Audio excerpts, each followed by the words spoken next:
अब हामी हाम्रो कार्यक्रम भनेको चाहिँ हाम्रो कार्यक्रमको उद्देश्य 2077-78 को बजेट नीति तथा कार्यक्रमको लागि यहाँहरूको तर्फबाट यहाँहरूको अमूल्य सुझाव सङ्कलनको कार्यक्रम हो। यस कार्यक्रममा थोरै आफ्ना 2 शब्द राखिदिन तथा यहाँहरू सम्पूर्णलाई स्वागत गरिदिनको लागि भजनी नगरपालिकाका प्रमुख प्रशासकीय अधिकृत श्री हरिराम चौधरीमा हार्दिक अनुरोध गर्दछु। विषम परिस्थितिमा वास्तवमा हामी भजनी नगरपालिकाका लागि कार्यक्रमहरू तय गर्न गइरहेका छौँ र नीति तथा कार्यक्रमहरू हुन त सङ्घीय सरकारले प्रदेश सरकारले केही फ्रेमवर्कहरू तय गरिसकेको अवस्था छ र विशेषतः यो कोभिड-19 को सङ्क्रमणको विशेष परिस्थितिमा खास गरेर यसलाई फोकस गरेर कार्यक्रमहरू जानुपर्छ भन्ने नीति निर्देश गरिएको अवस्था चाहिँ छ र यसरी कार्यक्रमहरू नीतिहरू अवलम्बन गर्दा खास गरेर स्वास्थ्य, कृषि तथा शिक्षा क्षेत्रहरूमा विशेष फोकस गर्ने नीति तथा कार्यक्रमहरू आउनुपर्छ भन्ने चाहिँ मान्यता हो र यी विषयहरूमा यहाँको अमूल्य निर्देशनहरू सल्लाह सुझावहरू अमूल्य छ भन्ने कुरालाई रहेका छौँ र त्यसका लागि केही समयहरू पक्राउ गरिन्छ र आफ्नो अमूल्य सुझावहरू स्वास्थ्यलाई, कृषिलाई, शिक्षा, रोजगारी, उत्पादनलाई कस्ता किसिमका कार्यक्रमहरू, कस्तो किसिमको नीतिहरू, कस्तो किसिमको बजेटहरू चाहिँ बनाउँदा उपयुक्त होला भनेर त्यसमा आधारित भएर यहाँहरूका सुझाव सङ्कलन गर्नेछौँ र हामीहरूलाई अपेक्षा छ यहाँहरूले रचनात्मक सुझावहरू प्रदान गर्नुहुनेछ जसले हाम्रो बजेट नीति तथा कार्यक्रम 2077-78लाई मार्गदर्शन गर्नको लागि सहजता गर्नेछ भन्ने विश्वास मानेका छौँ। अब हामी कार्यक्रमबाट यहाँहरूको सल्लाह सुझाव लिन चाहन्छौँ। यहाँहरू चाहिँ उठेर आफ्नो परिचय दिएर अनि आफ्नो चाहिँ सुझावहरू दिनुहोला। समय बढीमा 5 मिनट है। यहाँहरू सबैलाई नमस्कार। यो आज भजनी नगरपालिकाले 2077-78 को नीति कार्यक्रम तथा बजेटको बारेमा सुझाव सङ्कलन गर्नेको लागि यहाँका सम्पूर्ण बुद्धिजीवी, राजनीतिक पार्टीका, अन्य पार्टीका प्रतिनिधिहरू, अल्पसंख्यकहरू, पत्रकार मित्र, विभिन्न विद्यालयका प्रहरू र समाजका लगभग प्रतिष्ठित व्यक्तिहरूलाई बोलाएर भजनी नगरपालिकाले आर्थिक वर्ष 77-78मा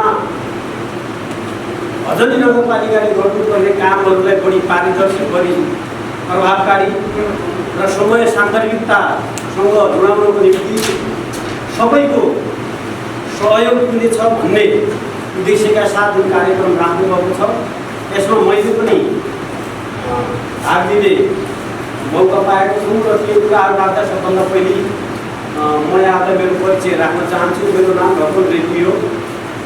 घर भजनी नगरपालिका वडा नम्बर 5 मिलनपुर।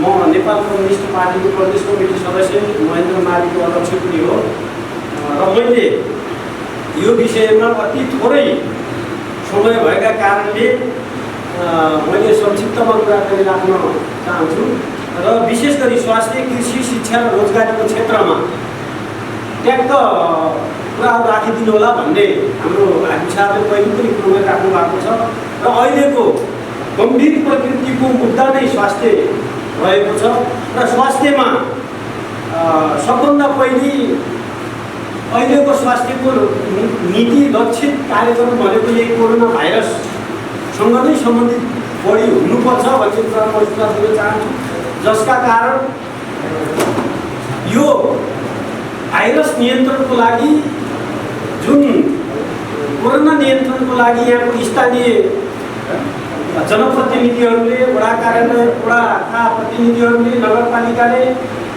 र सुरक्षा निकायका प्रमुख, स्वास्थ्यकर्मी लगायतका मान्छेहरूले आफ्नो मतलब बिल्कुल ज्यानको पनि प्रभाव नगरिकन जुन काम गरेका छन्, त्यसमा हामीले नतमस्तक भएर मतलब धन्यवाद दिनै पर्छ। विशेष गरी वडा अध्यक्षज्यूहरूले त बिल्कुलै एकदम राम्रो काम गर्नुभएको छ, गजब राम्रो काम गर्नुभएको छ। तर पनि हामीले त्यति हुँदाहुँदै पनि केही सुझाव दिनुपर्ने सवालमा सबभन्दा पहिले यहाँका क्वारेन्टाइनहरू व्यवस्थापन गर्नुपर्ने जरुरी देखिएको छ। क्वारेन्टाइन व्यवस्थापनको लागि विशेष ध्यान दिनतिर नीति कार्यक्रम लक्षित हुनुपर्छ र त्यसभन्दा पछि क्वारेन्टाइनमा बसिसकेपछि जुन यो आरबिटीबाट चेक हुने जो छ सबैलाई यो देशभरि नै एउटा आवाज पुर्याउँछ। यसलाई विस्तारितै गर्नुपर्छ, पिसिआर मसिनद्वारा नै चेक हुनुपर्छ। त्यसको निम्ति भटनी नगरपालिकाले, मैले अस्ति पनि वडा अध्यक्ष मार्फत एउटा प्रस्ताव पठाएको थिएँ, पिसिआर मसिन दुर्गम जिल्लाका नगरपालिकाहरूले पनि किन्ने निर्णय गरिसकेका छन् र 7 गतेभित्रै हामी चाहिँ पिसिआर मसिनद्वारा चेक गर्छौँ भन्ने किसिमको प्रतिबद्धता दिएका छन् र त्यो अस्तिको कार्यपालिकामा बैठकमा मैले हाम्रो वडा अध्यक्षद्वारा यो प्रस्ताव नरेन्द्रसँग राख्नुहोस् भनेको थिएँ र पछि म सुन्दैछु कि मतलब सुकर भजनी यो जोशीपुर, टिकापुर लगायतका स्थानीय निकायलाई समन्वय गरेर पिसिआर मसिन किन्ने भन्ने किसिमको कुरा छ। यसमा नलाग्नुहोस्, यसमा समन्वय गरिकन यो काम होला भन्ने कुरो नभए साझा चाममा पनि त्यति साह्रो छिटो एक्सन पनि लिन सकिँदैन, सफल पनि हुँदैन। मैले सुनेको छु 20-25 लाखदेखि लिएर 30 लाखभित्रै मेसिन पाइन्छ। तुरुन्तै त्यो मतलब मेसिन किनेर जो आरटिटीबाट परीक्षण भएका मान्छेहरूले दुःख पाएका छन्, क्वारेन्टाइन व्यवस्थापनमा दुःख भएको छ, सङ्क्रमितको डर त्यत्तिकै छ र उनीहरूको मानसिक रूपमा त्रास भएको छ। त्यसले पोजिटिभ आएको नेगेटिभ देखाउँछ, जसका कारणले मानवमा त्राही स्थिति गरेको छ। जो राम्रो हुने नाममा त्यसले नराम्रो असर पारेको, त्यसलाई विस्तारित गरेर पिसिआर मसिन तुरुन्त चाहिँ गरेर यो किनेर यो चाहिँ कार्यक्रम अगाडि बढाउनुपर्छ। यहाँ ठुलो मतलब चाहिँ क्षेत्र हो, तराईको क्षेत्र हो, यो कुनै पहाडी नगरपालिका होइन, यो ठुलो जनसङ्ख्या भएको र इन्डियाको बौद्धसँग मतलब चाहिँ यो पछिको नगरपालिकाहरू यिनले कुनै किसिमको यसमा आनाकानी नगरिकन आजै भोलि नै यो चाहिँ किन्ने नीति कार्यक्रममा राखेर किनिहाल्नुपर्छ भन्ने कुरा छ। अनि तेस्रोमा आइसोलेसन व्यवस्थापनको लागि तुरुन्तै अलिकति मतलब कमसेकम पनि 150-100सम्म मान्छे आइसोलेसनमा बस्न सक्ने क्षमताको आइसोलेसनको विकल्पमा बजेट व्यवस्थापन गरी त्यसको व्यवस्थापन गर्नुपर्छ, जसको कारणले धेरै महिनौँ दिनसम्म बिरामी राख्नुपर्ने अवस्था छ। विश्वले त्यसको विषयमा कुनै औषधि निकालेको छैन। ज्वरो आएपछि ज्वरो पर्ने, टाउको पर्ने, त्यो किसिमले मान्छेलाई राखिकन वेट गराइकन मतलब चाहिँ निको गराउनु पर्ने परिस्थिति बिमार भएका कारणले आइसोलेसनको तुरुन्तै व्यवस्थापन गर्नुपर्छ र यो स्वास्थ्य क्षेत्रमा अहिले फिलहाललाई 3 काम गर्नुपर्छ। साथै यहाँ कस्तो छ भन्दाखेरि यो कोरोनाको नामले अरू बिमारीहरू पनि हामी तमाम किसिमको दीर्घ बिमारी भएका मान्छेहरू पनि औषधि नपाइराखेको अवस्था छ।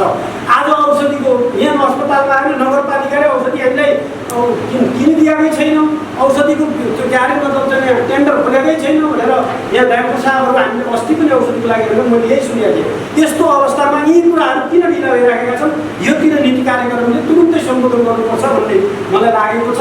र जो दैनिक गर्ने कार्यक्रमहरू छन्, अब यो कोरोनाको साथसाथै अन्य स्वास्थ्य क्षेत्रमा पनि त्यत्तिकै आफ्ना निरन्तर कार्यक्रम अगाडि बढाउनुको निम्ति नीति कार्यक्रम गर्नुपर्छ भन्ने मैले मानेको छु, सोचेको छु, यो सुझाव दिन चाहन्छु। र स्वास्थ्य क्षेत्रमा हामी यही जो हामी यहाँ बोलिराखेका छौँ, हिजो अस्ति मान्छेहरू मरेका छन्, पोस्टमार्टमको लागि टिकट पठाइएको छ। अनि फेरि हामीले यहाँ पोस्टमार्टमको माननीय मन्त्री आएर त्यो व्यवस्थाको उद्घाटन पनि गऱ्यौँ अनि अन्य पनि गऱ्यौँ। यो किन मतलब चाहिँ के यो किन डाक्टर यहाँ बस्दैनन्, किन यो सुविधा हामीहरू चाहिँ यो लागु प्रयोग गर्न पाएका छैनौँ, यसमा पनि हाम्रो नगरपालिकाले नीति कार्यक्रम मार्फत यसलाई कसरी मतलब गर्नुपर्छ, सम्बोधन गर्नुपर्छ, यो पनि यतिखेर पनि ध्यान दिनुपर्छ भन्ने मलाई लागेको छ। त्यस्तै डाक्टरको सवालमा, पोस्टमार्टमको सवालमा, एक्सरेको सवालमा हरेक कुराहरू चाहिँ यहाँ व्यवस्थापन गर्नु जरुरी छ। यो ठुलो अस्पतालको रूपमा विकसित गर्नु जरुरी छ। यतातिर नगरपालिकाले यो आर्थिक वर्षमा नीति कार्यक्रम बनाऊ। म स्वास्थ्य क्षेत्रमा के गर्न चाहन्छु। कृषि क्षेत्रमा यो नेपाल सरकारले उच्च स्तरीय भूमि सुधार आयोग लागू गरिसकेको छ। प्रत्येक नगरपालिकामा परिपत्र आइसकेका छन्। तुरुन्तै त्यो व्यवस्थापनको लागि यही नीति कार्यक्रममा बजेट विनियोजन भएर यही नीति कार्यक्रममा राख्नुपर्छ।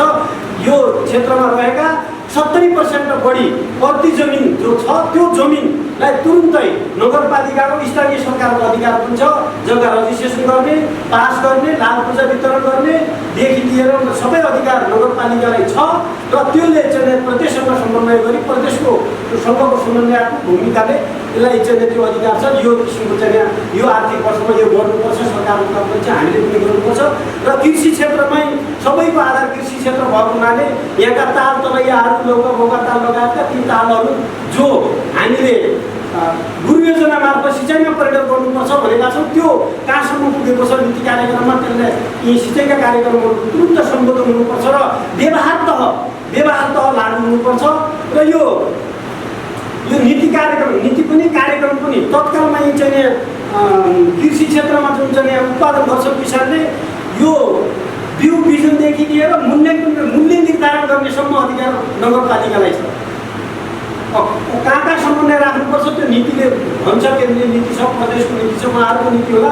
तुरुन्तै धान रोप्नुभन्दा अगाडि र गहुँ बुन्नुभन्दा अगाडि र अन्य चाहिँ कुराहरूमा पनि यो कृषिको मूल्य निर्धारण गरी कृषकलाई हौसला हुने र यो क्षेत्र बाढी पीडित हुने भएकोले त्योबाट पीडित हुने मान्छेहरूलाई बाढी पीडित राहत कोष अथवा प्राकृतिक राहत कोष छुट्टै स्थापना गरी बाढीबाट जो बालीनाली सम्पूर्ण रूपमा नष्ट हुने किसानहरू छन् उहाँहरूलाई व्यवस्थापनको लागि पनि एउटा नीति कार्यक्रम अन्तर्गत चाहिँ सम्बोधन गरेर जानुपर्छ। यहाँको स्थायी समस्या हो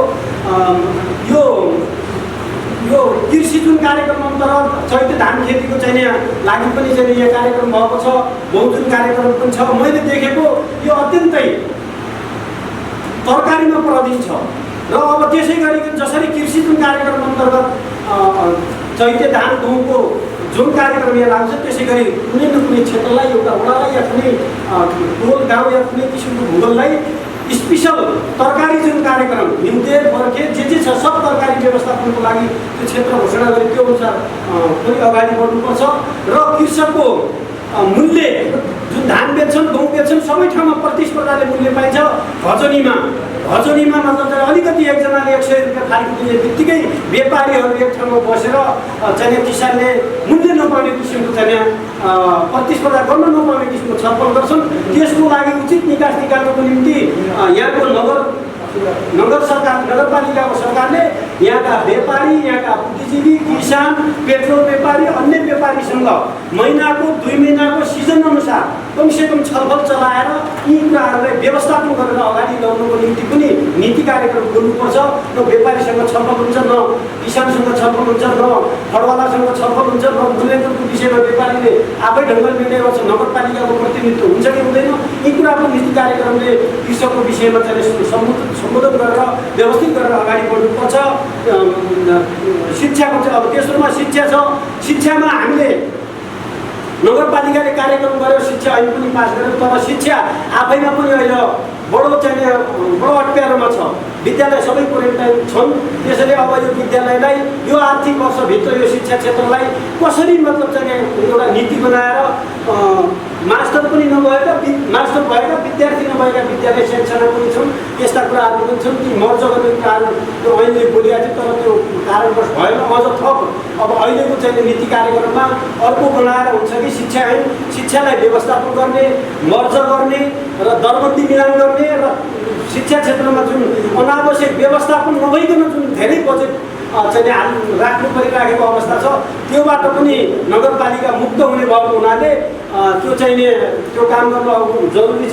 र अर्को शिक्षा क्षेत्रमा शिक्षकहरूले तलब खान पाइराखेका छैन, समयमा तलब खान पाइराखेका छैनन्। कहाँ रोपिन्छ त्यो तलब पनि समयमा निकासीको लागि पनि यो चाहिँ बोल्नुपर्छ। अनि यो रोजगारीको सन्दर्भमा मैले यहाँ बोल्दा केन्द्रीय नीति के छ भन्दा 1 करोडभन्दा मुनिका योजनाहरूमा जेसिबी मेसिनहरू भनौँ यस्ता मेसिनहरू प्रयोग गर्न नपाउने भन्ने किसिमको कुरा छ। र हाम्रो यहाँ त 1 करोडको होइन भने 20-25 लाखभन्दा माथिको उपभोक्ताले गर्न पाइँदैन।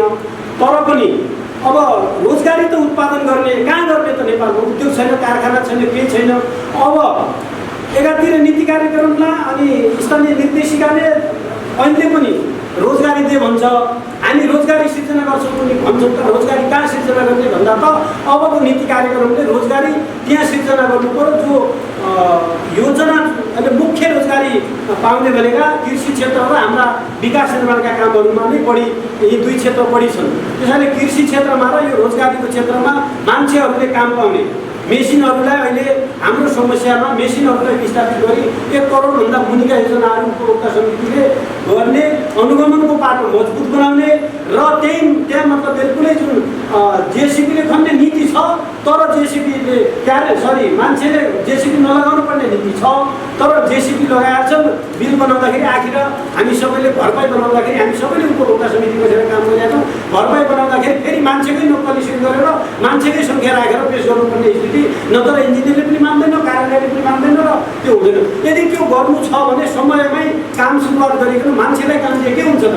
1 मिटर लम्बाइ, 1 मिटर चौडाइ, 1 मिटर उचाइ कम नौसो अनुसार 1 मिटरको 1 रुपियाँ मुजुरी लगाएर घाटा हुन्छ भन्छौँ हामी, तर मिटरको हिसाबले दिदिने त्यो उपभोक्ता समितिले त्यो किसिमको चाहिँ यहाँ रोजगारी त्यहाँ पनि सिर्जना गर्नुको निम्ति पनि नगरपालिकाले चाहिँ त्यो ल्याओस् र यस्ता चाहिँ कुराहरू जो शिक्षा, कृषि शिक्षा र रोजगारी क्षेत्रमा यी कामहरू नगरपालिकाले सम्बोधन गरोस्।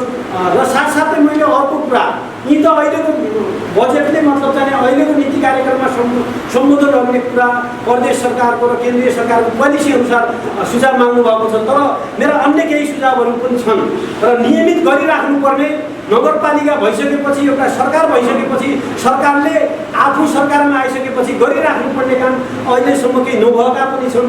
धेरै कामहरू राम्रा गर्दै पनि केही कामहरू कारणवश नभएका छन्। ती कामहरूमा पनि निरन्तर नीति कार्यक्रम मार्फत यो वर्षबाट सम्बोधन गरिहाल्नुपर्छ भन्ने मेरा सुझावहरू छन्। जस्तै निर्देशिकाले, नियमले, संविधानले नगर प्रहरीको व्यवस्थापन गर भनेको छ, अहिलेसम्म नगर प्रहरी छैन, नगर प्रहरीको व्यवस्थापनको निम्ति पनि गर्नु पर्यो। अहिले तपाईँलाई भनौँ, अहिलेको यो समस्यामा नगर प्रहरीको महत्त्व कस्तो हुन्थ्यो?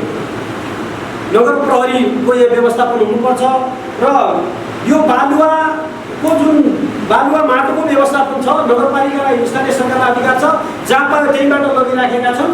पनि खेतवालाले पैसा मागेका छन्, कसै गाउँले पैसा मागेका छन्, काहीँ पैसा नदिराखेका छन्, काहीँ बालु नदिराखेका छन्। यो एउटा छाता प्रवृत्ति छ, यो चाहिने व्यवस्थापन भने। त्यसैले निश्चित ठाउँबाट बालुवा र माटो, यो हाम्रो त अखण्डता काडाइ छन्, यहाँबाट निश्चित ठाउँमा बालुवा र माटो दिने। अब त्यो चिज नदिएर विकास त हुँदैन, दिने नगरपालिकाले स्पष्ट नीति बनाएर कहाँबाट, कुन क्षेत्रबाट कसरी दिने त्यो नीति कार्यक्रमले बोल्नुपर्छ भन्ने मैले यहाँ नीति कार्यक्रममा सुझाव दिन चाहन्छु।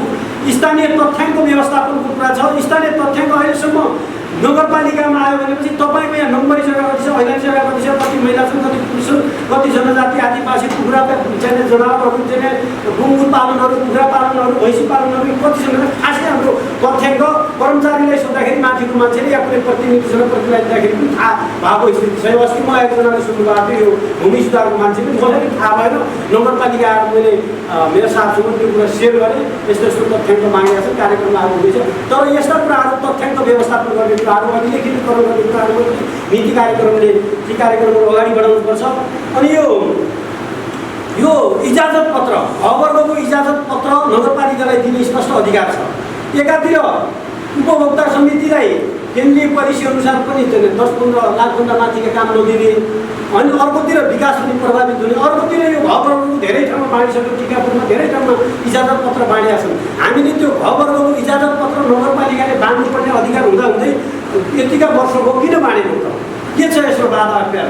त्यसैले यो चाहिँ इजाजत पत्र पनि तुरुन्तै बाँड्नुपर्छ र दिनुपर्छ।